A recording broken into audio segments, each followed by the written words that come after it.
Hello students, स्वागत है आप सभी का एक बार फिर से आपके और हमारी इस बेहतरीन यूट्यूब चैनल साइंस स्टडीबल में। दोस्तों, आज के इस वीडियो के अंतर्गत हम लोग कक्षा 12वीं रसायन विज्ञान यानी केमिस्ट्री में बहुत ही इम्पोर्टेंट टॉपिक पर बात करने वाले हैं, जो कि आपको और सभी बच्चों को बहुत ज़्यादा इसमें प्रॉब्लम होती है। जिससे होता है हमारा कि क्या होता है जब, इस तरीके से हमारा क्या होता है बच्चों, एक क्वेश्चन आता है कि क्या होता है जब। ठीक है, तो इस तरीके के हम लोग आज के इस वीडियो में 5 बहुत इंपॉर्टेंट क्वेश्चंस को करने वाले हैं, जो कि हमारे वायरल क्वेश्चंस हैं 2024 बोर्ड एग्ज़ाम के लिए। तो कंप्लीट वीडियो देख लेना। अगर इस तरीके से सभी विषयों की आप लोग वीडियो चाहते हो तो चैनल को हमारे सब्सक्राइब जरूर करना बच्चों, क्योंकि अब हमारे चैनल पे आप लोग की तैयारी एकदम धुआंधार तरीके से कराई जा रही है। ठीक है, तो स्टार्ट कर रहे हैं बिना देरी किए हुए ही। तो पहला क्वेश्चन हमारे पास आ रहा है कि methyl alcohol comma acetyl chloride के साथ क्रिया करता है। ठीक है, मतलब यहाँ पर मेथिल एल्कोहल और एसिटिल क्लोराइड जब क्रिया करते हैं तो क्या होता है। जैसे हमारे पास मेथिल एल्कोहल, तो मेथिल एल्कोहल का जो रासायनिक सूत्र होता है CH3OH, ये हमारे पास होता है मेथिल एल्कोहल। अब मेथिल एल्कोहल को अगर हम लोग एसिटिल क्लोराइड यानी बच्चों CH3COCl, ये हमारा होता है एसिटिल क्लोराइड, तो इसके साथ जब हम लोग क्या करते हैं, रिएक्ट करते हैं, रिएक्शन करवाते हैं, तो हमारे पास बनता क्या है, ध्यान से देखना। ये जो H है यहाँ का, ये जो Cl है, सबसे पहले तो ये निकल जाते हैं, बनते क्या है बच्चों, HCl। ठीक है, HCl यानी हाइड्रोजन क्लोराइड या हाइड्रोक्लोरिक एसिड। ठीक है, हाइड्रोजन क्लोराइड, यहाँ का H, ये Cl आपस में रिएक्शन करके निकल जाते हैं HCl के रूप में। बचा कौन, ये ऑक्सीजन, ये दोनों ऑक्सीजन। देखो यहाँ से बचा CH3CO, ये ऑक्सीजन यहाँ पर चला आता है, इस ऑक्सीजन के साथ जुड़ जाता है और इस तरीके से ये CH3 बन लेता है और ये हमारा पास बन जाता है। देखो ये हमारा क्या है, मेथिल है। जैसे हमने यहाँ पर कहा मेथिल एल्कोहल, अगर यहाँ पर C2H5 और OH लिख दें तो ये देखो 2 कार्बन वाला हो गया, इसे हम लोग बोल देंगे एथिल एल्कोहल। अगर 3, जैसे अगर लिख दें C3H7OH, ये हमारे पास हो जाएगा मेथ एथ प्रोपिल एल्कोहल। ठीक है, तो इस तरीके से तो हमारे पास जो CH3 ग्रुप है, इसको हम लोग बोलते हैं मेथिल, तो हम लोग लिखेंगे इसका नेम क्या, मेथिल। और जो ये हमारे पास है CH3COO, ठीक है, ये जो है बच्चों, ये हमारा पास कहलाता है एसीटेट। तो ये हमारा नेम हो जाएगा। एक चीज़ को मैं समझा के बोल के लिख दे रहा हूँ कि क्या लिख रहा हूँ, कैसे लिख रहा हूँ। ठीक है, तो ये हमारे पास देखो मेथिल ग्रुप हो गया, CH3COO, ये हमारे पास हो गया एसीटेट, तो मतलब मेथिल एसीटेट इसका पूरा नाम हो गया। तो जब हम लोग मेथिल एल्कोहल और एसिटिल क्लोराइड का रिएक्शन करवाएंगे तो हमारा क्या बनता है बच्चों, मेथिल एसीटेट बनता है। और साथ ही साथ हमारा सह उत्पाद, इसको हम लोग बोलते हैं सह उत्पाद। और जो हमारा मेन उत्पाद है, ठीक है, जो हमारा मेन उत्पाद है, ये हमारा होता है, मतलब एक तो हमारे पास बनता है जो हमारा मेन प्रोडक्ट होता है, दूसरा हमारा साइड प्रोडक्ट के रूप में बनता है। तो ये जो हमारे पास HCl है, ये हमारा साइड प्रोडक्ट के रूप में बना है बच्चों, जिसे हम लोग बोलते हैं सह उत्पाद। और जो हमारा मेन है वो हमारा क्या है, ये मेथिल एसीटेट है। ठीक है, तो ये हमारे पास पहला कंप्लीट होता है, ये बहुत ही इंपॉर्टेंट है, पिछली बार भी पूछा गया था। आइए नेक्स्ट हमारे पास आता है एथिल एल्कोहल। एथिल एल्कोहल को सांद्र सल्फ्यूरिक अम्ल के साथ 140 डिग्री सेल्सियस पर गर्म करते हैं, या इसको हम लोग इस तरीके से क्वेश्चन में पूछा जा सकता है कि एथिल एल्कोहल भिन्न ताप पर सांद्र सल्फ्यूरिक अम्ल से क्रिया करता है। ठीक है, तो ये दोनों का आप लोगों को मैं यहाँ पे बता रहा हूँ कि क्या होगा। देखो ये दोनों का जो आंसर है बच्चों, सबसे पहले तो हम लोगों को ले लेना है एथिल एल्कोहल। जैसे एथिल एल्कोहल का क्या होता है, C2H5OH, C2H5OH, ये हमारे पास हो गया एथिल एल्कोहल, ये हमारे पास हो गया एथिल एल्कोहल। इसको हम लोग क्या करेंगे, इसको हम लोग सांद्र सल्फ्यूरिक यानी बच्चों H2SO4, जो कि हमारा कैसा होगा, सांद्र होगा, सांद्र H2SO4 के साथ क्या करेंगे, क्रिया कराएंगे। ठीक है, अब यहाँ पे क्रिया कराएंगे, यहाँ पे हम लोगों को सबसे पहले टेम्परेचर करना है 100 डिग्री सेल्सियस। ठीक है, अगर हमारे पास देखो बोलेगा एथिल एल्कोहल को सांद्र सल्फ्यूरिक अम्ल के साथ क्रिया 140 डिग्री सेल्सियस पर कराएंगे, तो भी सबसे पहले हम लोग 100 डिग्री सेल्सियस पर कराएंगे, जो प्रोडक्ट बनेगा, फिर उसका हम लोग रिएक्शन करवाएंगे एथिल एल्कोहल के साथ, तब 140 डिग्री सेल्सियस पर करवाएंगे। तो इसी तरीके से ये 2 स्टेप में रिएक्शन होती है। पहले स्टेप में हम लोग इसको 100 डिग्री सेल्सियस टेम्परेचर पर क्या करते हैं, रिएक्शन करवाते हैं एथिल अल्कोहल का सांद्र H2SO4 यानी सल्फ्यूरिक एसिड से। इसीलिए बोला जाता है कि एथिल अल्कोहल को भिन्न ताप पर, मतलब पहले तो हम लोग 100 डिग्री सेल्सियस पर कर रहे हैं, अभी जस्ट 140 डिग्री सेल्सियस पर करेंगे। तो ये चीज़ आप लोग को यहाँ पे ध्यान देनी है। यहाँ पे देखो केवल 140 डिग्री सेल्सियस पर ज्ञात कर पोल लाए गर्म करने के लिए, लेकिन इससे पहले हम लोग 100 डिग्री सेल्सियस टेम्परेचर पे गर्म करते हैं, ठीक है। तो बच्चे इसमें बहुत ज़्यादा फंसते हैं। ये दोनों सेम क्वेश्चन है मेरे भाई, आप लोगों को कुछ नहीं करना है, जो भी चीज़ें बता रहे हैं प्रैक्टिस कर लेना, 100% समझ में आ जाएगा। अब देखो यहाँ पे होगा क्या, सबसे पहले तो हमारे पास यहाँ पे निकलेगा H2O, यहाँ से क्या निकल जाएगा बच्चों, H2O निकल जाएगा, और बचेगा क्या, हाइड्रोजन सल्फाइड। जैसे अगर यहाँ पे देखो, यहाँ से OH और यहाँ से केवल एक H, ठीक है, निकल जाएगा। सबसे पहले सह उत्पाद के रूप में पानी यानी वाटर हमारे निकल गया। बचा क्या, C2H5 यहाँ से बचा, देखो C2H5 बचा, यहाँ से ये OH दोनों निकल गए हैं बच्चों। अब यहाँ से केवल एक H बचा है और SO4 बचा है, तो इसे हम लोग बोलते हैं एथिल। इसे हम लोग क्या बोलेंगे, जो हमारे पास ये बताएं C2H5 एथिल हाइड्रोजन सल्फेट, ठीक है।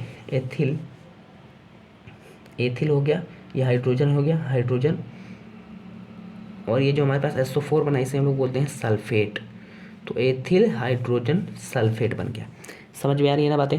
चलो अब इसी एथिल हाइड्रोजन सल्फेट यानी C2H5HSO4 को हम लोग क्या करेंगे बच्चों, पुनः किसके साथ गर्म करेंगे, C2H5OH यानी एथिल एल्कोहल के साथ गर्म करेंगे। अब हम लोग गर्म करेंगे 140 डिग्री सेल्सियस पर।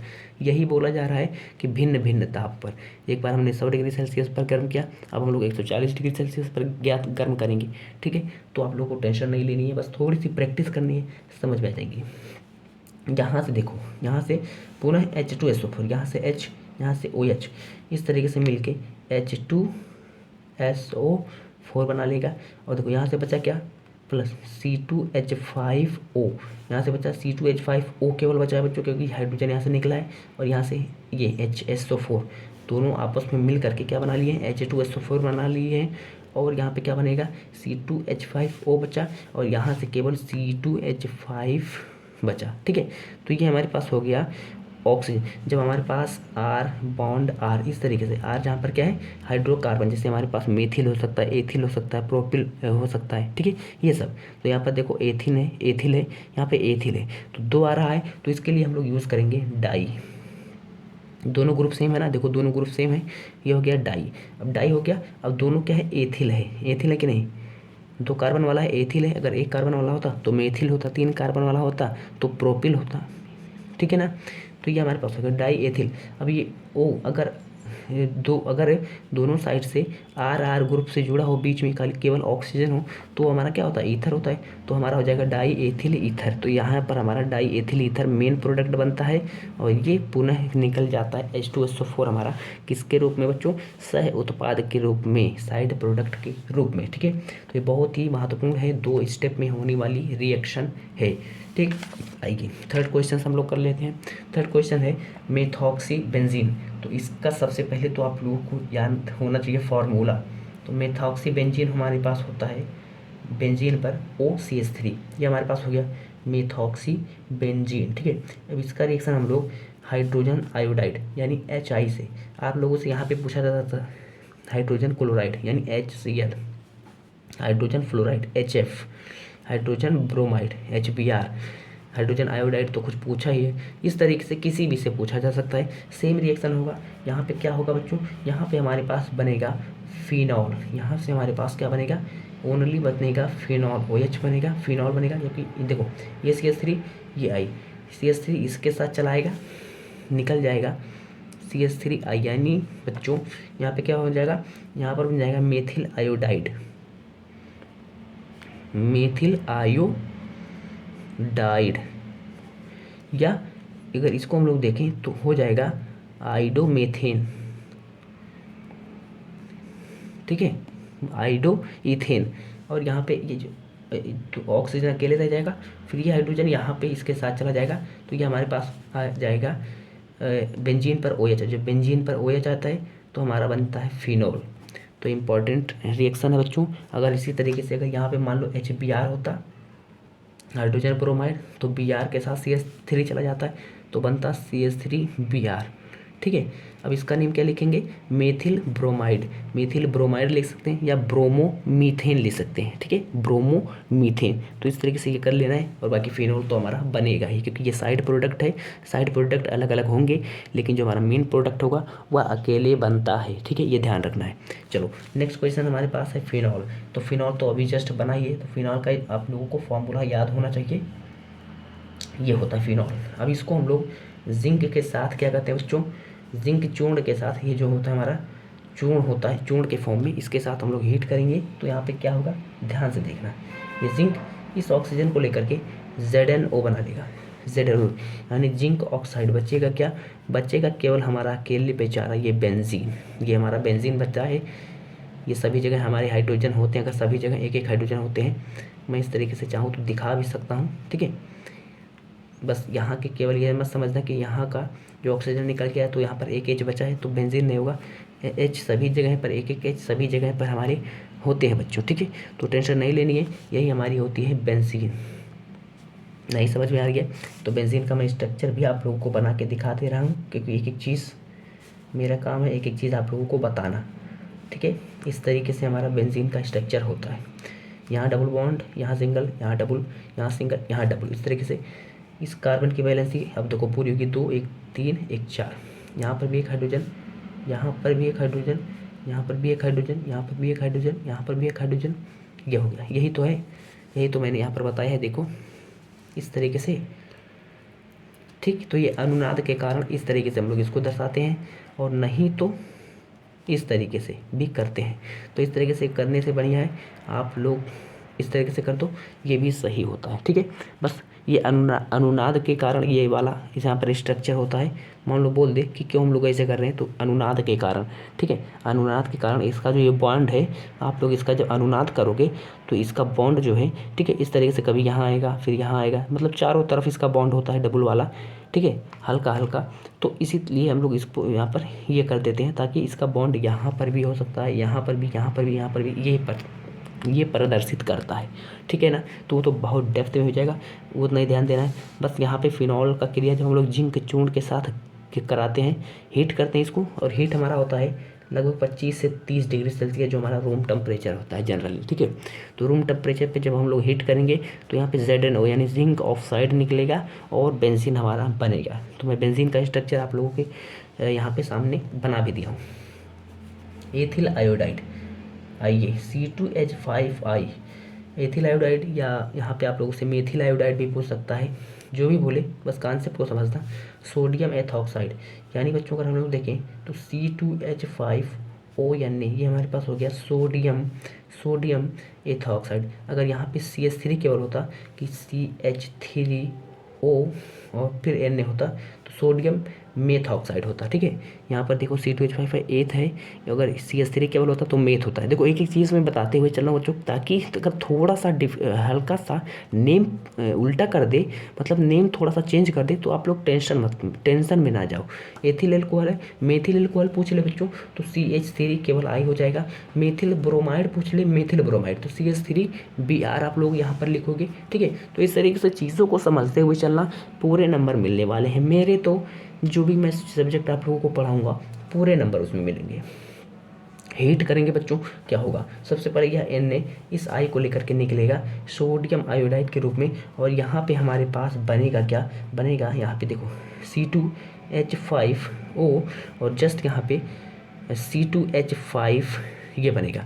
मतलब यहाँ पे अगर देखें तो जैसे सेम यहाँ पर हमारा अभी जस्ट हम लोगों ने यहाँ पे कहीं देखा था ना, अभी जस्ट हम लोगों ने, अच्छा यहाँ पर है सेकंड वाले में हमारा डाई एथिल ईथर बना है C2H5O C2H5O, यही तो यहाँ पर भी बना है प्रोडक्ट। देखो C2H5O C2H5, ये क्या है, डाई एथिल